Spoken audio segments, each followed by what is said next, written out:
हम इनकर बीच बेहतरीन कलाकार दीदी के फूल माला एवं और समेत कर बेच दे के सम्मानित करवाए। हम इनकर पंचायत कर मुखिया श्रीमती मनज्योति देवी जी से हम निवेदन करेला कि बेच और माला पहना के स्वागत करवाए। और एक बार इतना सुंदर दीदी गीत के गावत है, चाचा मन कहत रहे दीदी इतना बेच के गीत के गावे कि का कही और है दैया।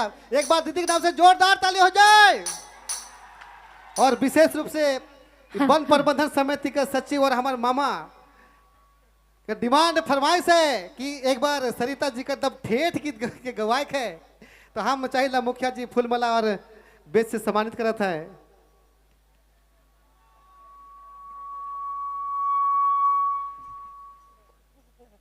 चलो आपने मन का बीच फिर से सरिता देवी जी।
नागपुरी फोकस यूट्यूब चैनल की प्रस्तुति।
इतना गर्दा रावड़िया मन सुने लायक नागपुरी फोकस यूट्यूब चैनल की प्रस्तुति।